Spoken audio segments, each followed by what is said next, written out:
Yo.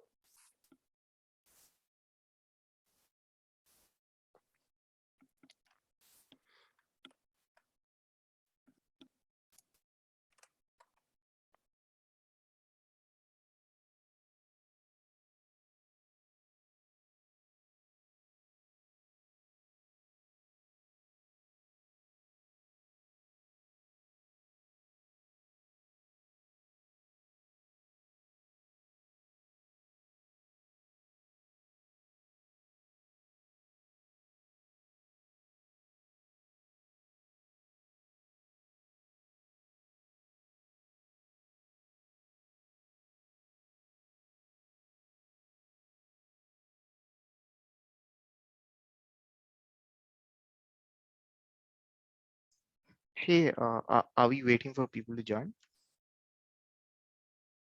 Yes. Awesome.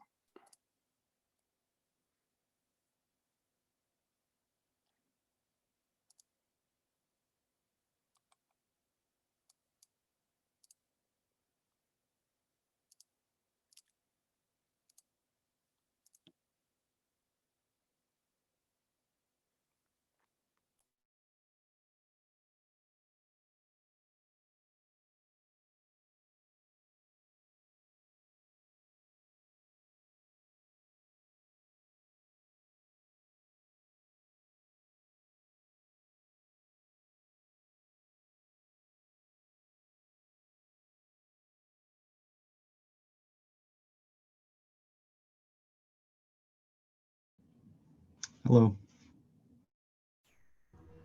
Hey, Kobe, how are you?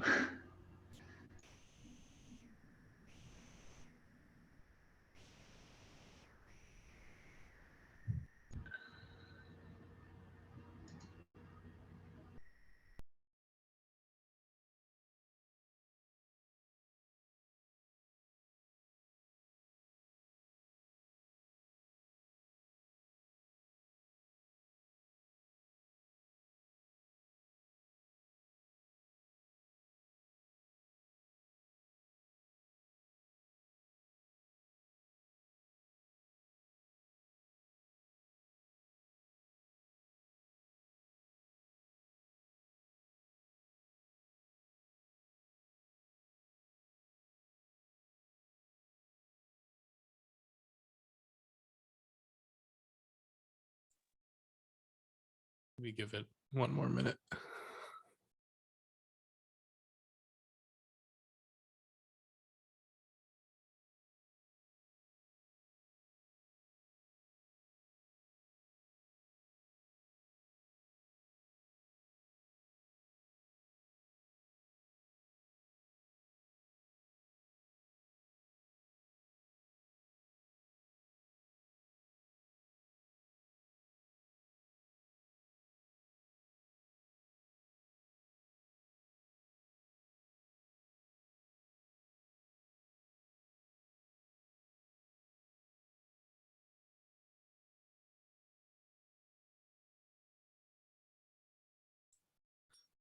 Okay, well, hi everyone. Welcome to today's Kubernetes SIG testing meeting. I'm Benjamin Elder, be hosting. This meeting is recorded and will be uploaded to YouTube, and this meeting is under the CNCF Code of Conduct. Essentially, be excellent to each other. So we have a couple items today. First up, Nebrun Rajas, do you want to talk about test grid? Hey, yeah. So basically I had two questions. One on like open sourcing the front end of test grid. Like, are there any timelines around it? What is the community thinking about open sourcing front end of test grid? I know the front end of test grid can be used as a service as of now, but that requires giving explicit read access to one of the, I think the Kate's test grid service account to the publicly available bucket, which has the config of test grid. And also like it'd be cool to have like a standalone of test grid of, I mean, a standalone instance of test grid up, right? Not using testgrid.case.io. So primary question was around like, are there any timelines or discussions on open sourcing front end of test grid? So my understanding is they currently know the components that you see in the repo are the components that will be open source this time. I'm not directly involved in that decision making, but I asked one of the developers about this earlier. I think it's just a matter of approval. Is there anything that the community or CNCF can do to get that pushed up? Because test grid is such a vital piece to our entire release and project that, yeah. Yeah, so you can file issues voicing your support for this, I think, but I'm not sure if there's like a whole lot more we can do. It's been discussed a few times internally. There's also, I'm going to add some to the doc. We do have, test grid has some stuff about like sort of test grid as a service and how to set it up for additional dashboards. I think that's the closest premise we have at the moment, is that like you can add additional usage.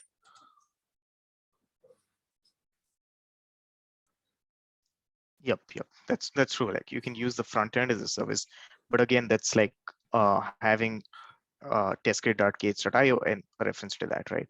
Right. So yeah. Also, if there's any help required, then I'm up for that as well, right? I think as far let's see what else said. I think as far as like getting open source, about the main thing you could do today is like file an issue outlining like why you think the front end should be open sourced, so they have something to reference. But yeah, I don't think it's like a resource issue. I think it's just approvals. Got it, cool. So I'll probably file an issue and also start a thread on the mailing list, so that and maybe link things so that we can have something running. Yeah, I think having discussion on it is that just written down somewhere is helpful for being able to point to in terms of like arguing in favor of this. But I think that's probably about as far as we could go. Got it, cool. All right. So the second question I had was mainly around like adding support for like ProwJob logs for S3. So the ongoing issue, right, which you have linked in the doc right now, it also mentions that S3 data is not something that the web app can render. So I think this again points to the front end of test grid. So if there's any help required in this aspect as well, right? I'm up for that. Yeah, that's good to know. I would like mention that somewhere, but yeah, I preaching to the choir. I don't know why. I've never understood this, but like I can't officially speak to that. I can just tell you what I know currently, which is that it's, as far as I know, it's all the existing components are in source, and if test grid is not running on those, it is moving towards running those. But I don't believe there's any plans to move any further components, and I think that just means the front end. But I'm not certain.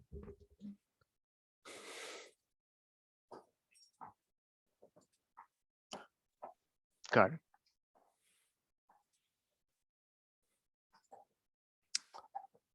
All right, and the reference thing for anyone just watching the video, we linked in the doc. There's a thread about, there's an issue in the repo about S3 support, and it ties back to the front end of the discussion there.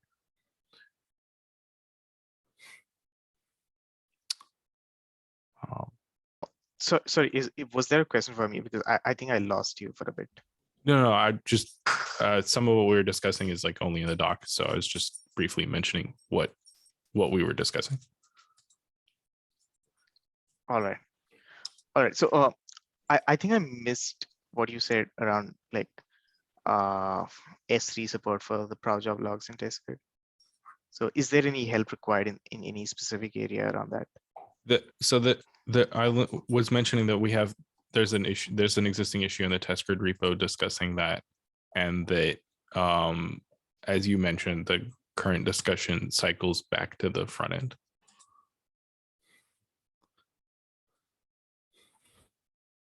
All right, so I think the best way to go around this would be like filing an issue for the front end and then following it on the mailing list or something. Yeah, I think filing another issue in the test grid repo and maybe bringing it up in the SIG testing mailing list.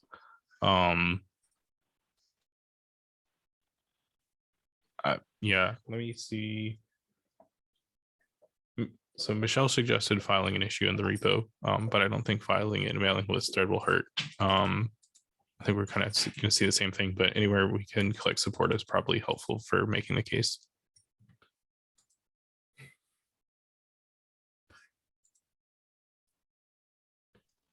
Got it. Cole, do you have anything to add? I guess what I can add is that I can't speak for the test grid folks, but I suspect that that will not be prioritized in the near future. But yeah, given that the front end is not open source and only Googlers can develop on that, I'm not sure if that'll be prioritized.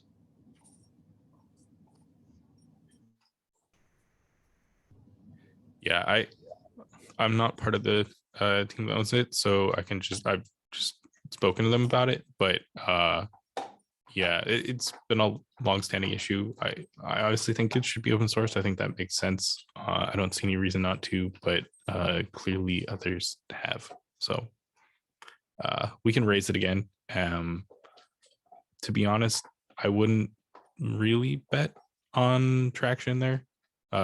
It's not a new topic, unfortunately, but it's certainly worth trying. And I do think that it is an extra data point and argument for open sourcing. So the test grid folks would like to have that because they are trying to make that argument. Yeah, as far as I know, everyone working on it would love to have it all open source, but they don't get to decide.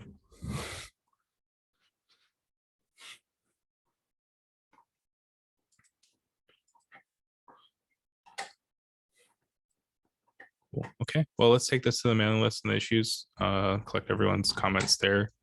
Arnaud, do you want to talk about Greenhouse?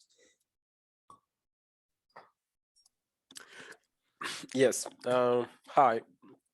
So the issue was open a while, and I opened a PR about disable Greenhouse. So most of the jobs using that now build images without binaries and images without using Greenhouse as a basal cache. So I'm curious about what's the timeline to move forward about this. Or do we need an announcement from the SIG-Chair and TL? I think we can move forward with this. I believe that we found that Cops will appear to be the only user, and we've spoken to them. The other user was Kubernetes itself, which is the original reason that we funded this. And we've since stopped using it there completely. So no one is yelling at the moment, so I think we are right fine. I think since the soft disable went smoothly and we only expect it to be one project we've already spoken to the owners of, I think we are plenty good to just quietly move forward. Okay. If anyone comes back later and has any concerns, we can roll back out an instance and discuss that with them. We'd probably roll out a much smaller one, and we're not deleting code or anything, and the cache itself is already like a best effort component of the build, so there should be absolutely no one actually broken by this. There might be some jobs somewhere that lose a little bit of performance. Okay. But I would also say the community has moved away from using Bazel nearly everywhere. So probably anyone that's still interested in the cache should be considering that as well, Makes sense. just for uniformity in project development. Make things a little easier for contributors.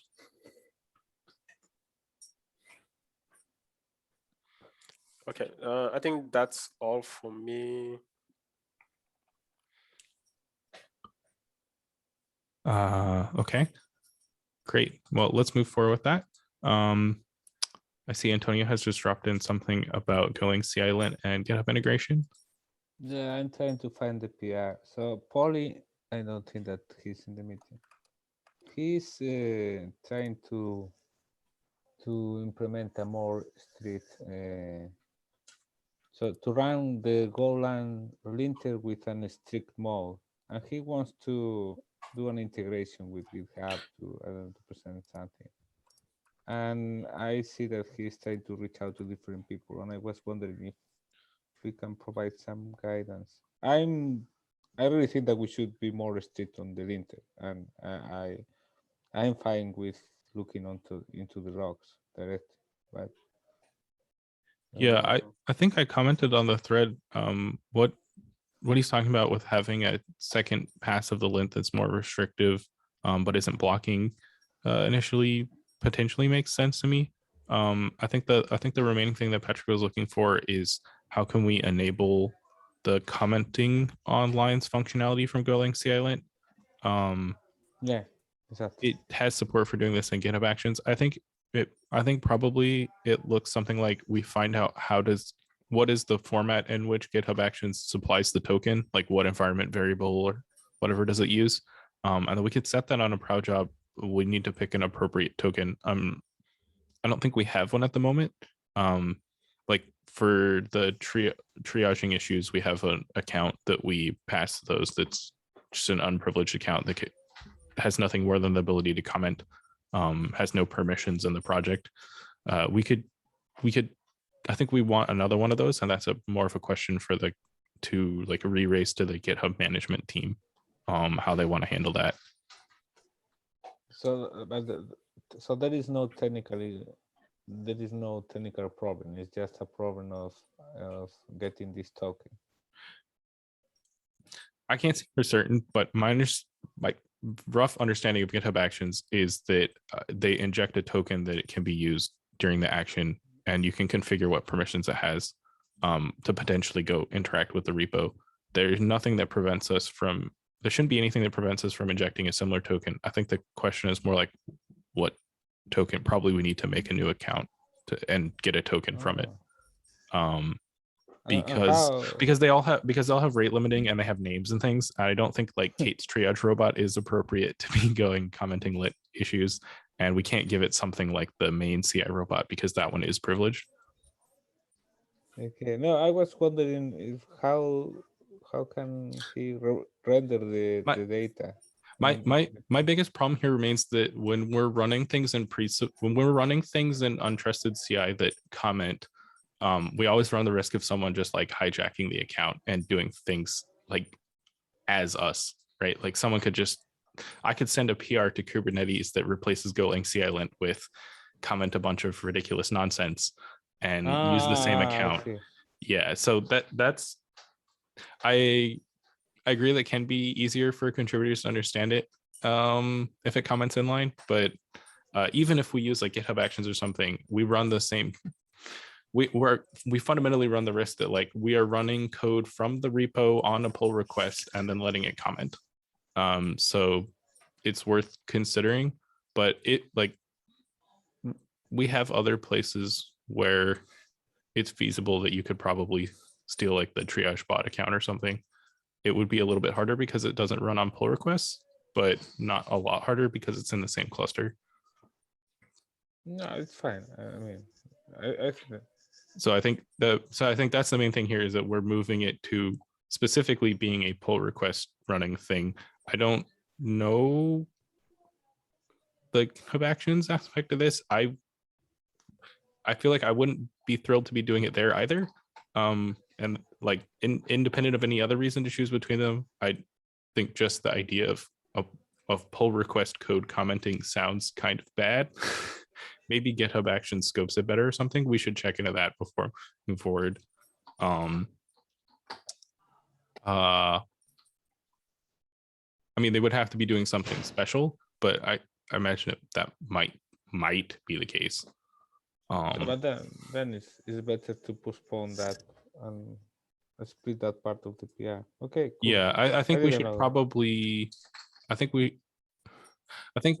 Patrick's concern is that if it doesn't comment and it's not blocking, then people aren't going to pay attention to it. But he wants to turn on lints that maybe are not ready to be blocking. Oh, this is going to take time, but we definitely have to do something because sooner or later we need to fix all this amount of tech debt that we have. Yeah, my thinking is that we should say that these are good lints and that we should just make them incrementally blocking by using the run on new code feature, and we should just make them pull request blocking. And sure, you have to go to the logs to see what's broken, but that's true of all of our lints today, and it would be cool to make that better, but we should probably make that like a follow-up instead of blocking this effort. So, the last time that when I enabled the linter, the CI linter, it was about 50 commits fixing things. So I think that this is going to turn out the Right. same. Yeah, I think the Golang CI lint having the ability to tell it this is the commit that we're starting from and run only on new code with a different config is definitely something we should leverage to enable more lints. So But I think we should just do everybody- it blocking and make sorting out commenting a follow-up. Okay, so everybody agrees on making the linters more strict. Well, I haven't heard anyone else's opinion yet. I don't know if anyone else here has one. I agree that that's a good best practice. I'll add a little color commentary that in the past we've had to do this by just saying we know all these things are failing and adding and configuring that and saying, okay, we'll just ignore these packages or these files that we know are failing the lint when we add the lint, or we try to do like a mass fix. I think it's much better to start by saying, let's start by just applying it to new code. I would still like to see people go back and fix it for old code though. The one thing about doing the approach where we just say these are the known failures is that we know where all the failures are and we can track them burning down on the and have like a ratchet. On the flip side, I think this gives us a ratchet for new code, and that file was always a bit of a merge conflict. Oh, that's right. Well, Whereas this way we can still kind of ratchet new changes, not violating the new linters and not have the merge conflict on the known failures file. So it seems like a straightforward improvement. I think we should probably split out the commenting part, but very curious if anyone else on the call has thoughts.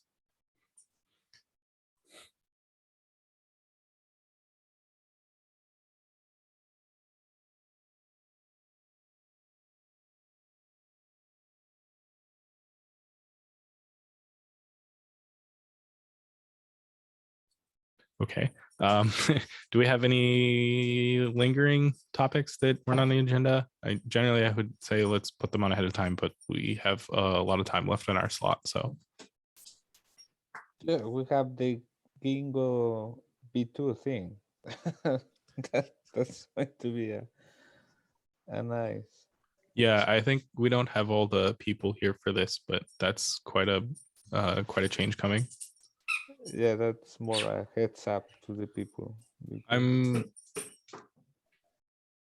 not thrilled at the level of breaking change this is going to be for us. It's kind of understandable, but I think we've left ourselves in a place where this is going to be a little painful with things like there's a different binary you need to build now, and the size of the PR that makes the changes quite large.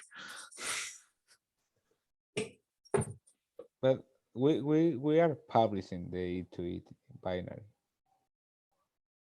No, you have to build the Ginkgo binary. the Ginkgo Wow. runner binary.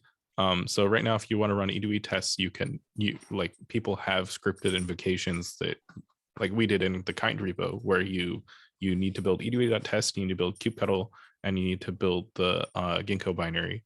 But the import path to the Ginkgo binary changed, and the way that you tell the Kubernetes build system what you want to build is generally the import path, with E2E.test being special case.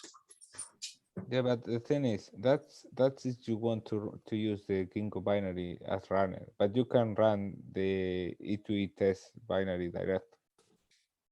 It's true. I haven't really seen people doing that though. So that's like Yeah, one other aspect I- of it being a breaking change. I- That is I'm going to be a doing little that. bit of a long tail to track down.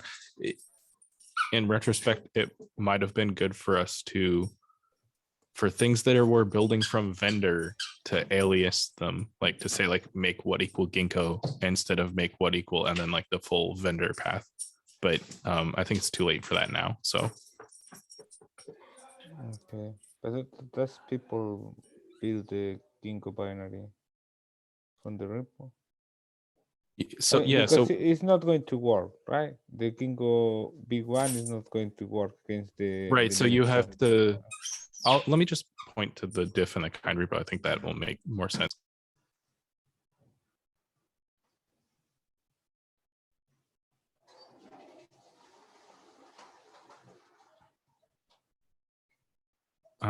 So this change.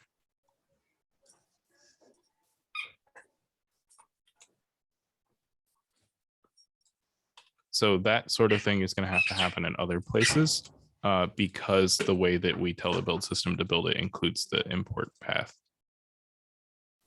Yeah, but it's because of the scripts.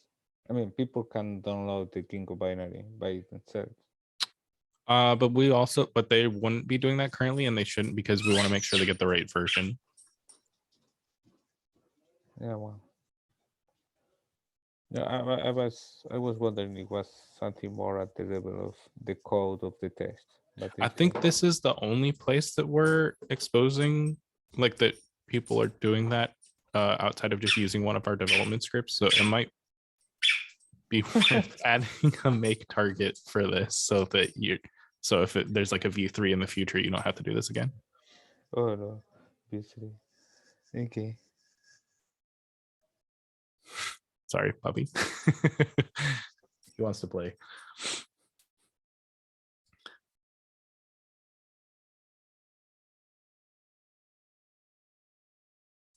Yeah, well, I guess there's more of a call to action, everyone. Then if you're interested, there's a rather large change coming in Kubernetes to migrate us from Ginkgo v1 to Ginkgo v2. It's currently 21 commits, and there's a lot to look through. We could use eyes on it.